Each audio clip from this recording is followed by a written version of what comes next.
You ever wonder what people ate when they had absolutely nothing? Not low money, not tight budget, I mean nothing. No supermarkets, no delivery, no backup plan. And yet, they survived. Tonight, you're about to see 30 meals that shouldn't have worked, but did. Some will shock you, some will feel uncomfortable, and some you might actually want to try. But here's the thing, number 27, that one fed entire families for weeks. Number 14, people hated it but couldn't stop eating it. And number 3, wasn't even meant to be food. This was not cooking, this was strategy. Welcome to the meals that build survival the hard way. Let's begin. Number 30. Salt pork and nothing else. No bread, no vegetables, no sides, just thick, greasy, heavily salted pork, sometimes days old. Families would cut tiny pieces, stretch it for as long as possible. It burned your mouth with salt, left you thirsty, but it filled the stomach. This wasn't food, this was endurance. Number 29. Cornmeal mush. Just cornmeal, boiled in water, no flavor, no sugar, no butter, nothing. It looked like paste.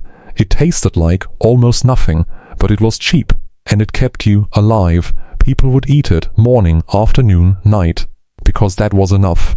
Number 28. Molasses and bread.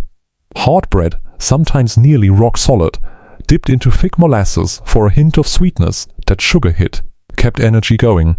It wasn't a meal you enjoyed, it was a meal you depended on.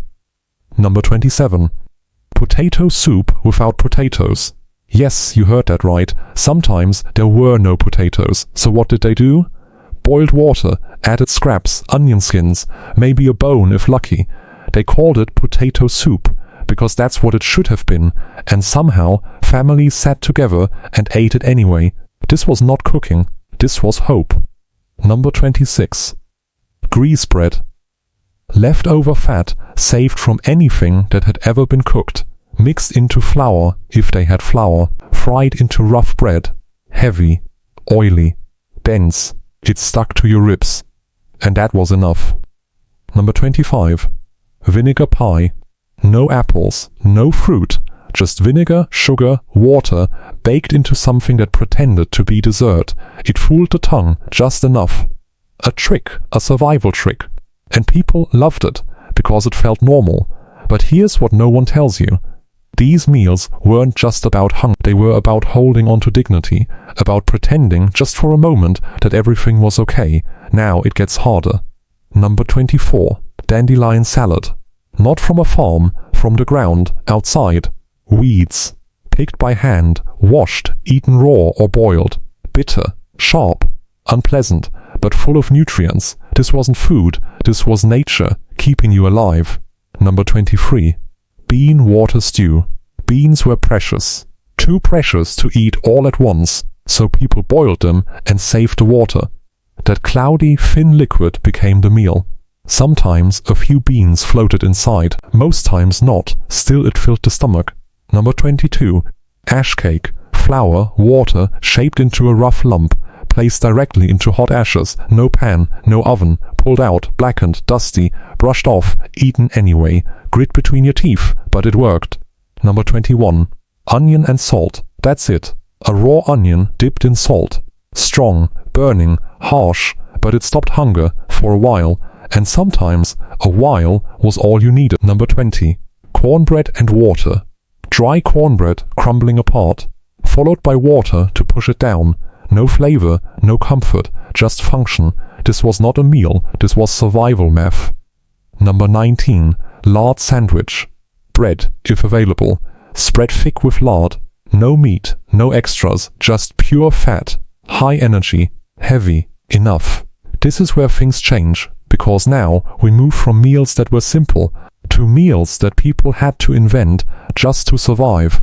And what comes next gets even more unbelievable. Number 18. Milk toast. Sounds soft, almost comforting. But this wasn't luxury. Stale bread, broken into pieces, soaked in hot milk. Sometimes watered down milk, sometimes barely any milk at all. It turned into a soggy mess. But it was warm. And in cold nights, warmth felt like survival. Number 17. Scrapple. Every leftover part of the animal, scraps, bits, things no one wanted. Boiled down, mixed with cornmeal, pressed into blocks. Then sliced, fried, eaten, nothing wasted, nothing thrown away. This was not cooking, this was survival discipline. Number 16. Cabbage boil. One cabbage stretched as far as possible, boiled again and again and again, each time weaker, thinner, emptier, but still it was something. Families gathered around eating the same pot day after day. That was enough. Number 15. Coffee soup.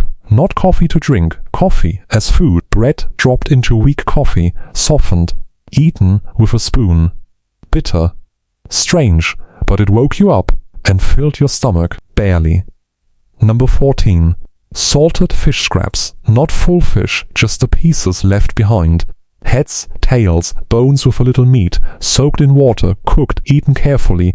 Every bite mattered, every bite counted. People didn't like it, but they couldn't stop eating it, because hunger doesn't ask for taste. Number 13. Flour gravy. Flour, grease, water. Cooked into thick gravy, poured over anything if there was anything. Sometimes just eaten alone. Heavy, filling, a trick to make nothing feel like something. Number 12. Boiled bones, not for broth, not for flavor, just bones, boiled again and again until nothing remained. Sometimes they chewed them, for the feeling of eating. Think about that. This was not food, this was desperation. Number 11. Apple peel stew. Apples were rare, too rare to waste. So the peels, the cores, everything left over, went into a pot, boiled into a thin, slightly sweet stew, a memory of a real meal. That was enough. Number 10. Cracker mash. Hard crackers, crushed, mixed with water, turned into paste, easy to swallow, easy to stretch, no taste, but it stayed in your stomach, and that mattered. Number 9. Wild berry mix. Not always safe, not always known. People gathered berries from the wild, hoping they were edible. Sometimes they guessed right, sometimes they didn't. This was risk, but hunger pushes you past fear. Number 8. Rye bread and onion. Dark, heavy rye bread, eaten with raw onion, strong, bitter, sharp, but together it gave energy, it kept people moving. Number 7. Boiled shoe leather. Yes, shoe leather. When nothing else remained, people boiled leather, softened it, chewed it, not for nutrition, for survival, for the feeling of not being empty. Let that sink in. Number 6. Turnip mash. Cheap, common, often hated. Boiled turnips, mashed into soft lumps. Bland, watery, but filling. And in those times, filling was everything. Here's what no one tells you. At this point, it wasn't about taste anymore, it wasn't even about food, it was about refusing to give up, about finding something, anything, to keep going. And the final 5, they show just how far people were willing to go. Number 5. Water pie. No fruit, no filling, just water, flour, sugar, baked into something that looked like a pie. It sliced like a real dessert. It fooled the eyes, and for a moment that illusion mattered, because sometimes hope was the only ingredient left. Number 4. Burnt flour soup. Flour cooked until it turned dark, almost black, mixed with water, thin, bitter, smoky, but it tricked the body, made it feel like something warm, something real. This was not cooking, this was survival illusion. Number 3. Paper dumplings.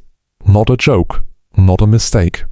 Flour stretched so thin it barely existed.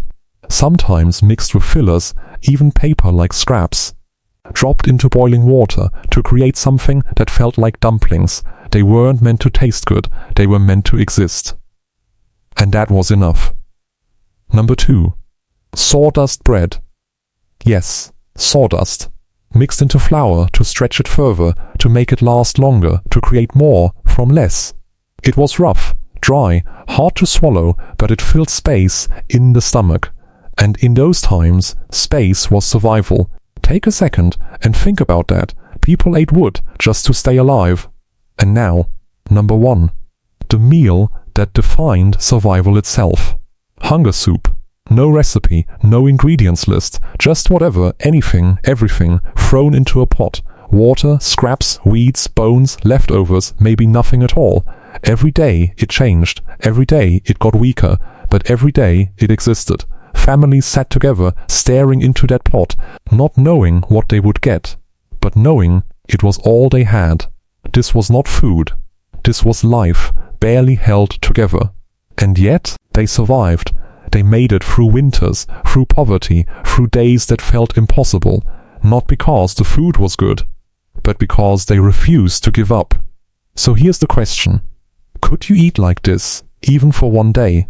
No flavors, no comfort, no choice, just survival. Which one shocked you the most? Tell me in the comments. And if this made you see food differently, then maybe, just maybe, we've forgotten what it really means to be grateful. If you enjoyed this story, make sure to like this video and subscribe to the channel. Tell me in the comments, which story should I bring next?